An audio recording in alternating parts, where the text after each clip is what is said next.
Hello दोस्तों, कैसे हैं आप सब। आई होप आप लोग अच्छे ही होंगे। जैसा कि आप लोग जान रहे हैं कि इस समय मैं सेंटेंस पढ़ा रहा हूँ और ये सेंटेंस की चौथी क्लास है।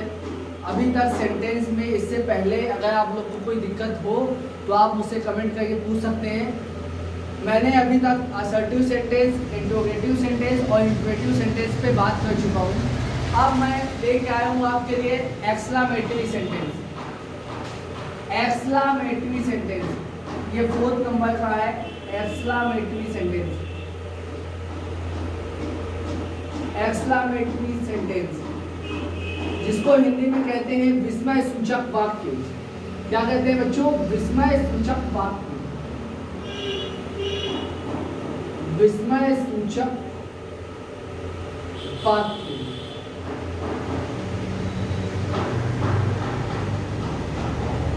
विस्मय सूचक वाक्य।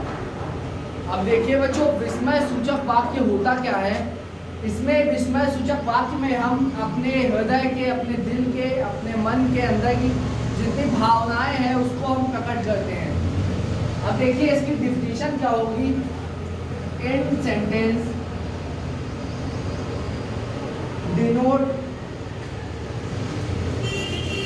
innermost feeling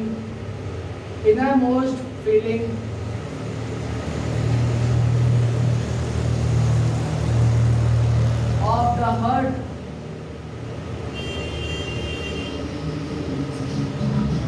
is called exclamatory sentence. Exclamatory sentence। ठीक है दोस्तों, in sentence denote innermost feeling of the heart is called exclamatory sentence. इसमें हम अपने हृदय के, अपने मन की जितनी भावनाएं हैं उनका हम बताते हैं उसके बारे में। इसको कहते हैं एक्सक्लामेटरी सेंटेंस।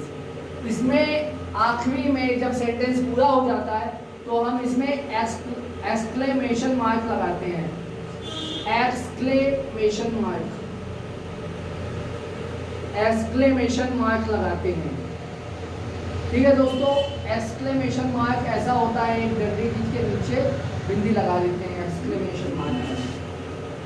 देखिए दोस्तों, फॉर एग्जांपल के लिए मैं बताऊंगा आपको। जैसे एक हो गया अलाश, आई एम वेउंड, और इसमें कुछ संबोधन के लिए भी वर्ड आते हैं। जैसे अलाश हो गया, अलाश हो गया, आई एम वेउंड मतलब मैं बर्बाद हो गया, हे भगवान मैं बर्बाद हो गया। तो यहाँ कोई ना कोई संबोधन के लिए कोई ना कोई शब्द आएगा। जैसे wow, what's a flower, what's a flower, wow क्या एक फूल है, क्या अच्छा, कितना सुंदर फूल है। तो ये एक संबोधन के लिए दिखाया जाएगा। तो इस जगह पे हम लोग एक्सक्लामेटरी सेंटेंस का उपयोग करते हैं। जैसे कि पहला एग्जांपल ये हो गया, दूसरा ये हो गया, तीसरा एग्जांपल मैं आप लोग को बताऊंगा। जैसे हो गया five, five five,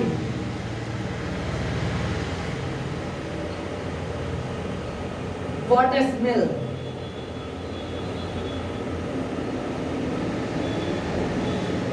five five मतलब होता है छी छी, छी छी क्या बदबू है, हटाओ यहाँ से।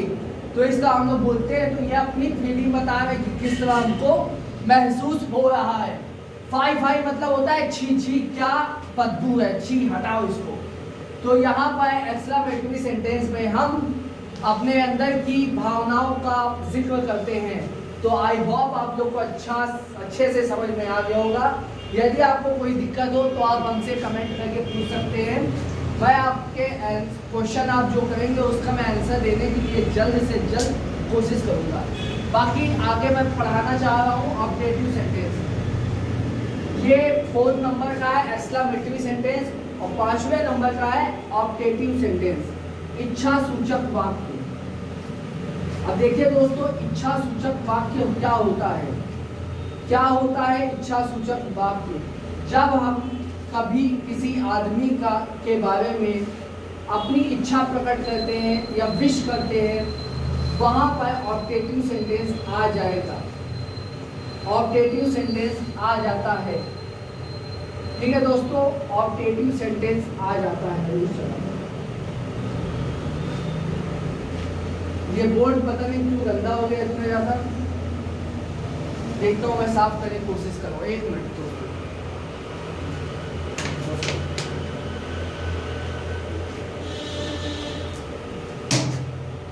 हाँ, एक सेकेंड बस, एक सेकेंड बस। सॉरी, मैं इसके लिए माफी चाहूंगा।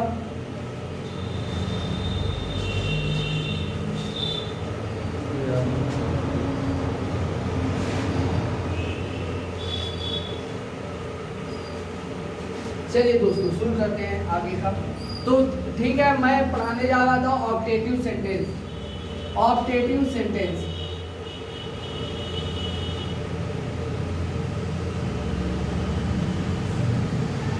इच्छा सूचक वाक्य, इच्छा सूचक वाक्य।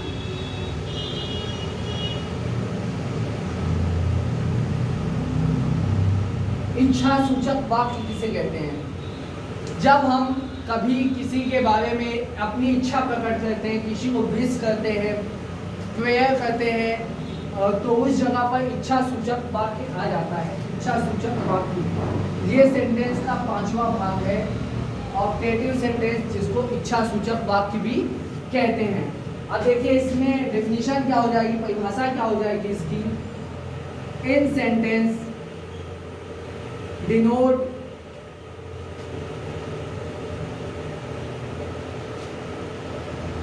विश और प्रेयर। इसको आप लोग ध्यान दीजिएगा, विश और प्रेयर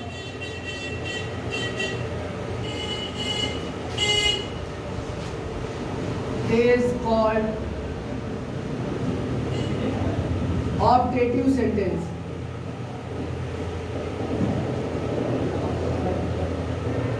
ऑब्जेक्टिव सेंटेंस ऐसा सेंटेंस, ऐसा वाक्य जिसपे हम लोग अपनी इच्छा या प्रेयर बताया जाता है, दिखाया जाता है, अपनी इच्छाएं बताई जाती है, किसी को विश किया जाता है ना, तो उस जगह पर ऑब्जेक्टिव सेंटेंस आता है। जैसे एग्जांपल है, फॉर एग्जांपल।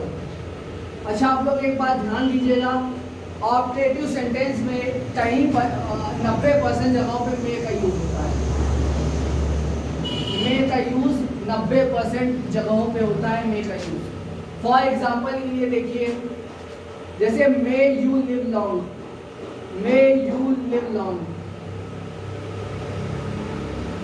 ये पहला एग्जांपल हो गया, मे यू लिव लॉन्ग। मतलब मेरी आपको शुभकामनाएं हैं, आप बहुत काफ़ी लंबे समय तक जिए, ये मेरी शुभकामनाएं हैं, आपको आशीर्वाद है। तो ये क्या हो गया, एक विश कर रहा है, उसको इच्छा दे रहा है, प्रेयर कर रहा है भगवान से कि हे भगवान उसकी लाइफ, उसकी उम्र ज़्यादा हो, मे यू लिव लॉन्ग। दूसरा हो जाएगा, दूसरा एग्जाम्पल हम ले सकते हैं, जैसे हो गया गो टू हेल। अब देखिए जिस आदमी को हम अभी वरदान दे रहे थे कि वो हजारों सालों तक जिए, अब उसी को हम कह रहे हैं गो टू हेल, आप नरक में जाओ। अब वो आदमी ने साधु को भड़का दिया, तो साधु ने क्या कहा कि आप नरक में जाओ, नरक में चले जाओ, गो टू हेल। हेल का मतलब क्या होता है, नरक, आप नरक में चले जाओ। तो इसको क्या कहते हैं, आप नरक में जाओ। यहाँ क्या, यहाँ भगवान से प्रार्थना कर रहे हैं, हे भगवान आप नरक में जाओ, इसको इस व्यक्ति को नरक में भेजो। तो विश कर रहे हैं, प्रेयर कर रहे हैं, तो यहाँ ये हो जाएगा। तीसरा हो जाएगा जैसे गुड मॉर्निंग। जैसे हम लोग स्कूल में सुबह सुबह जाते हैं, अपने टीचरों को क्या कहते हैं, गुड मॉर्निंग सर। तो हम उनको क्या कर रहे हैं, हम उनको विश कर रहे हैं, गुड मॉर्निंग सर। तो यहाँ पर ये विश कर रहे हैं, तो ये हो जाएगा ऑब्जेक्टिव सेंटेंस। इस जगहों पे ऑब्जेक्टिव सेंटेंस का उपयोग किया जाएगा। आई होप कि आप लोगों को ये वीडियो समझ में आ गई होगी। बाकी इसमें अगर आपको कोई दिक्कत हो तो आप मुझे कमेंट कर सकते हैं, मैं आपका आंसर जल्द से जल्द देने की कोशिश करूँगा। बाकी तब तक के लिए बने रहिए। अब आगे का टॉपिक आपका नाउन स्टार्ट होगा, संज्ञा। संज्ञा को तो इतना अच्छे बेहतरीन तरीके से और इतने आसान तरीके से समझाएंगे कि समझाने वाला पागल हो जाएगा, लेकिन समझने वाला एकदम विद्वान हो जाएगा। ठीक है, कोई दिक्कत नहीं है। अगला टॉपिक पढ़ाएंगे नाउन, संज्ञा के बारे में। तब तक के लिए बने रहिए हमारे साथ। धन्यवाद और जय हिंद।